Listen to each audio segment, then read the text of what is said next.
What's the state of play with building the actual dome at the moment, Rod?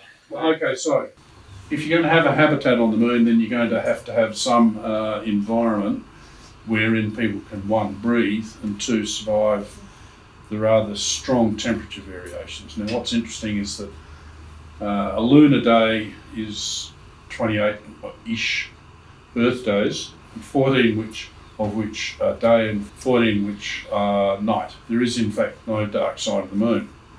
The dark side of the moon, so-called, Pink Floyd, is the other side that never points towards the Earth, that's all.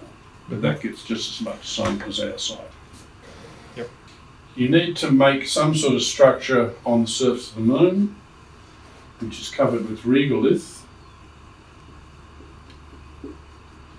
which is an aluminosilicate, so that's AlSi and then some oxygens. So it's a basaltic flow that has been eroded down to particles of 10 to 20 microns. Now, how that happens is not clear to me, but it is approximately 5 metres deep.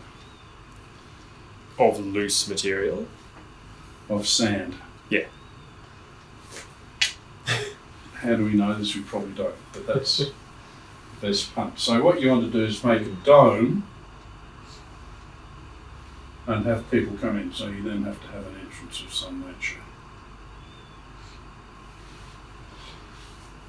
The trouble is that the pressure on the moon is about 10 to the minus 8 torr. So the force out here is atmospheric pressure. Mm-hmm. So that force is atmospheric pressure, which is approximately 10 tonnes per square metre, which is huge. So we have to construct something like that on the moon. Best thing is to try and construct it on the Earth. However, the Earth does not have a vacuum of 10 to the minus 8 on the outside. So what we have to do on the Earth is to make a very large dome where the atmosphere comes in. We then pump this out by a big vacuum pump.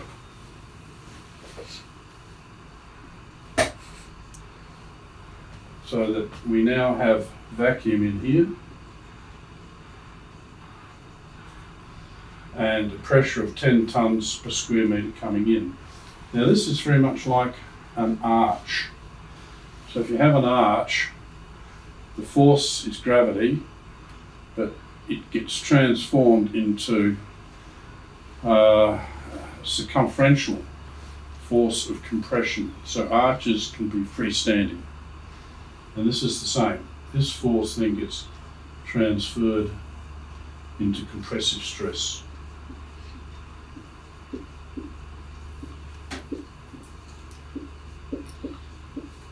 And concrete is extremely strong in compressive strength, strangely enough. It's got a plastic point of about 20 meganewtons. So you can use concrete to make a very large vacuum vessel. We're making one for a start of 3 metres diameter and 2 12 metres diameter, and then we're going to put our little lunar habitat inside this. So that's the plan. And yeah. So with regards to absorbing the solar radiation, is that going to be done with the concrete of the dome or the regolith as well? Well, at the moment we're just building a 3 metre dome and then engaging in prayer to hope that it doesn't the whole thing doesn't collapse. Yeah. We're looking for volunteers to film this from the inside. Okay. So that's being built up in Wollongbar next month, in July 2021. 10 centimetres thick, so it's about as thick as a brick. Reminds me of some people I know. And we hope to put a few strain gauges in this, which I need to talk to you, Matt, Ken and Dimitri too, if we could link these together somehow or other. Yep. That'd be good, I think. Yeah. So the stresses are about a factor of 10 below the plastic point of concrete.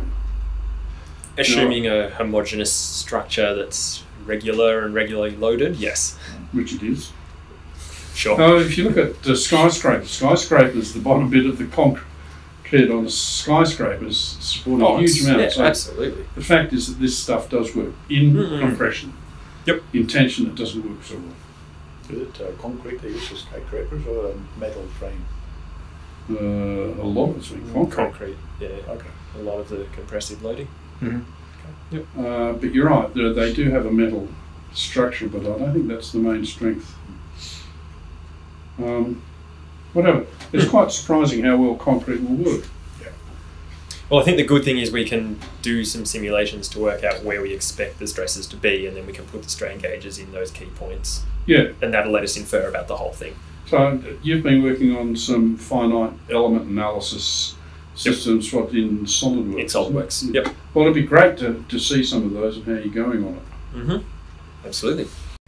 So what I've done here is create a finite element analysis of the dome. So it's a 3D model of the dome. It has a 100mm wall thickness, and I have created a door opening here, which is just representative at this stage, and then applied a pressure loading, which represents the force of atmosphere on the outside. And then obviously once it's pumped down, there's no opposing force on the inside. And then I can look at in this case, the stress that is present because of that loading on the outside. So you can see that the critical points are around the junctions in the structure and the door element, but we are overall well below the yield strength of the concrete, so it's not going to be crushed. So how big is this? This is the 3 metre diameter, is it? This dome has an internal radius of 3 metres Okay. radius, so 6 metre diameter, and a wall thickness of 100mm. Okay, so that's considerably larger than the one we're having built as a test. Yes. In this particular view, it shows an exaggerated version of the displacement, i.e. how far the structure is going to move when the atmospheric load is applied to the outside. So this is the atmospheric load coming down. Absolutely. And the colour scale goes from virtually no displacement here up to only about 1 millimetre. Obviously, it's exaggerated, get some visual indication of it. But that's good news if it's only going to flex about 1 millimetre. Then we're in business. So if we can go back here, it's quite interesting because you can see the forces on the inside and the outside are quite different. So the one is in tension and one is in compression. So the inside is where we have a problem because it's the tensile strength of the cement, which is much, much lower by a factor of 100 or something than the compressive. Absolutely. So that's fascinating. So we really have to be careful with the door. In fact, it's in this change of curvature point here. Exactly. Here it's not. So what I was going to say is you can obviously see that the convex curvature is quite happy. It's where it flattens out that we incur the problem. And as you were looking at, Rod, with the circular manhole instead, that'll overcome this particular problem. So the points of inflection or corners are where you run into problems. Around the doorway, the exaggerated change in dimension, the top is not distorted very much at all. That's because it's still in a circle like an arch. Absolutely, so it's able to translate those forces into the circumferential forces. Yeah, and we can overcome that, like we said, by having the circular manhole. We also get higher stress points along these discontinuities in the structure. Yeah. But what's interesting, so if you have a circular manhole to get in, you're probably quite safe. As soon as you get this point of inflection and the curvature changes, then you're in deep trouble.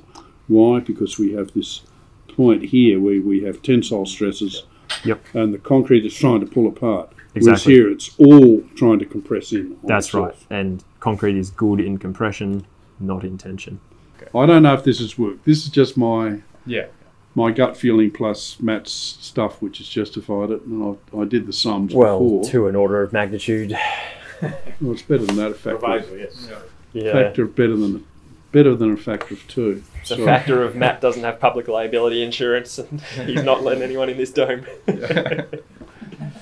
Well, I don't think I'm going to get in the. Oh no, I'm going to get in the dome before it's pumped down. But so it's going to be. What the fuck? It's going to be interesting.